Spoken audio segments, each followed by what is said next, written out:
For almost 20 years, they were different. The Hollywood couple that seemed, well, solid, bulletproof even. Totally. Built this whole life away from L.A., down on a farm in Tennessee.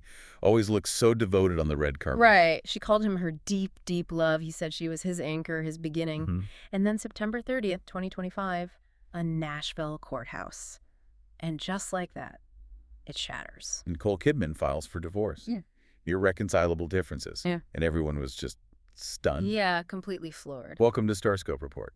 Join us as we dig into all the Hollywood drama, the music industry twists, those influencer scandals everyone's talking about. From the red carpet shocks to what's blowing up on social media, we really dive deep into the stories behind the fame. And today we're doing a deep dive into Nicole and Keith, that whole 19-year journey. Yeah, looking at that perfect image they built so carefully. And comparing it to how things actually unraveled behind the scenes in 2025. Because it seems like it was brewing for a while. Definitely.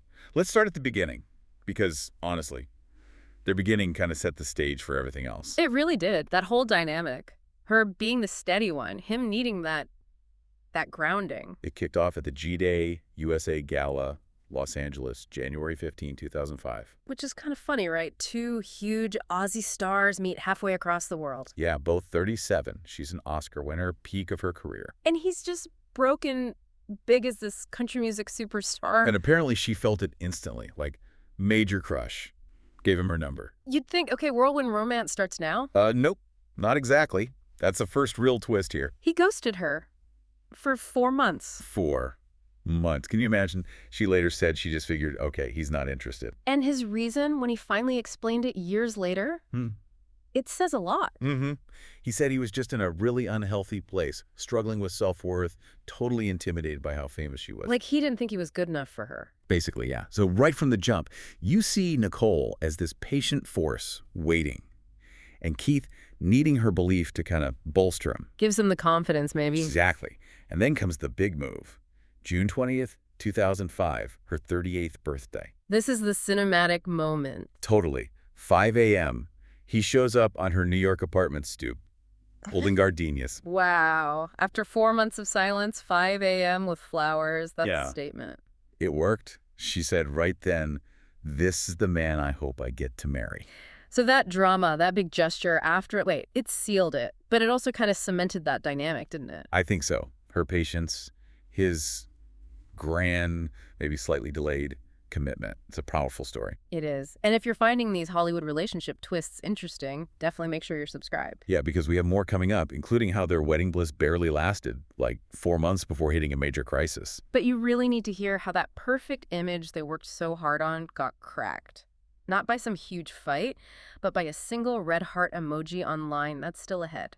Okay, so fast forward from the 5 a.m. gardenias. 1 year later, June 25, 2006. They get married in Sydney. Yeah, the big Aussie royal wedding vibe at Cardinal Soretti Memorial Chapel. Looked incredible. Balenciaga gown, 230 guests. Yeah. Russell Crowe, Hugh Jackman, Naomi Watts were all there.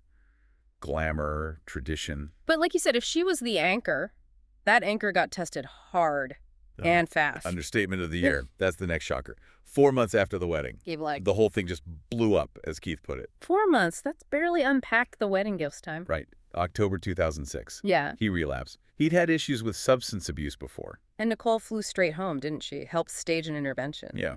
He ended up checking into Betty Ford for 3 months, facing something that huge just 120 days into a marriage. It's intense. Oh, here's the thing. They didn't hide it. They took that crisis. And turned it into their origin story, their foundational myth. Exactly. They built their entire public narrative on this redemption arc for almost 2 decades. Yeah. Honestly, it worked brilliantly for them. It really did. Keith's been very open about it, especially at her AFI tribute in 2024. Said addiction blew our marriage to smithereens, but that she chose love saved his life. He even said meeting and marrying her wasn't just life-changing, it was life-beginning. That's powerful stuff. Super powerful. Mm-hmm.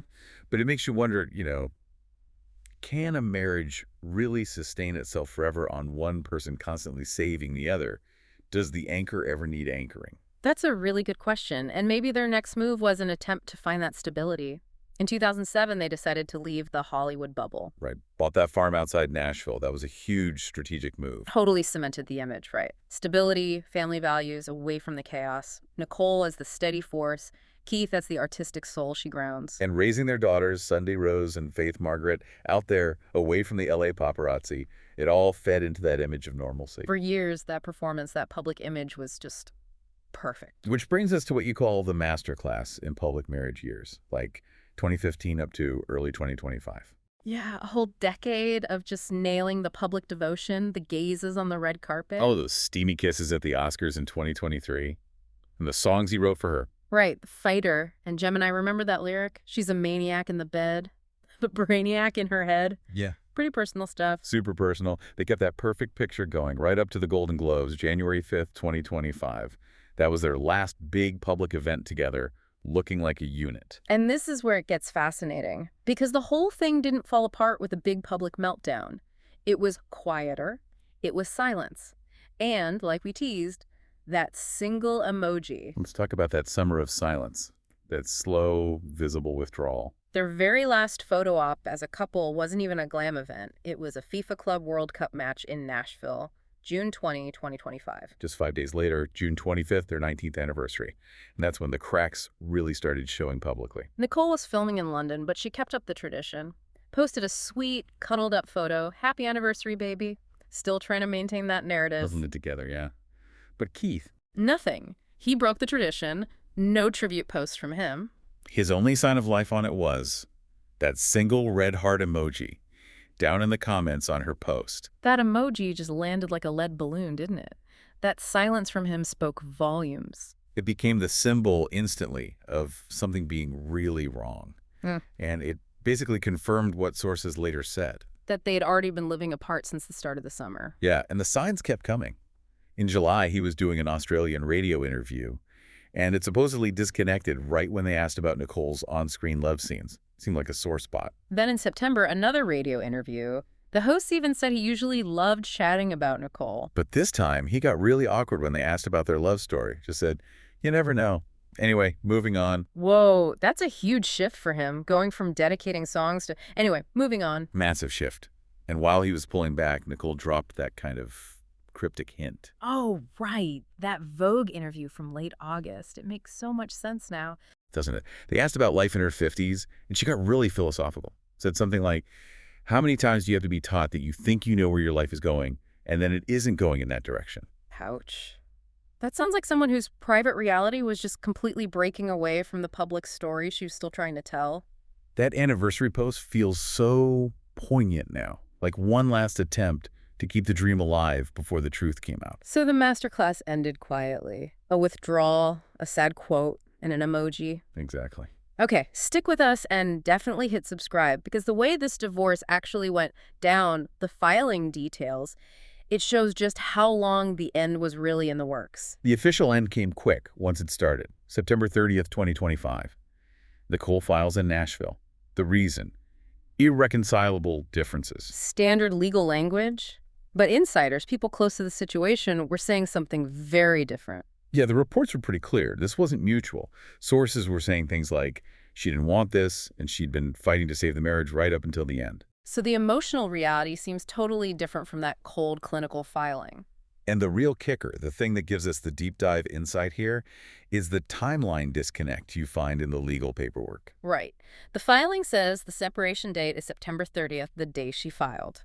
But we already know they were living apart since, like, early summer. The whole ending seems very managed, meticulously planned even. And the proof is right there in the attachments. A permanent parenting plan for Sunday Rose and Faith Margaret. Already done. And this is where the dates just rewrite the whole narrative. Get this. Keith signed that parenting plan on August 29th. August 29th. And Nicole signed it September 6th. So weeks before the public filing. Weeks before he was dodging questions on the radio. The legal end was basically sorted before anyone outside knew there was even a problem. It completely changes how you see those final weeks and months, doesn't it? Totally. And the actual custody details in that plan, they also tell a story. Yeah, Nicole is named primary residential parent. She gets 306 days of custody a year. And Keith gets 59. That split 306 versus 59 is pretty stark.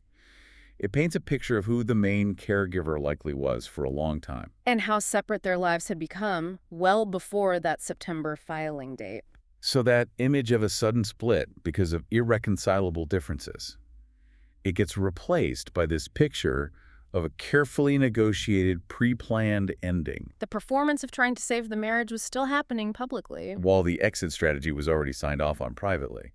It really shows you the power of that celebrity narrative, doesn't it? The ending doesn't just erase 19 years of what looked like love. No, but the cold, hard facts of the legal end force you to look again, to really question the gap between the story they told us. And the complicated, maybe messy reality they were living behind closed doors. It just confirms, I think, that even with the partnerships that look the most bulletproof, you always have to wonder where the performance stops.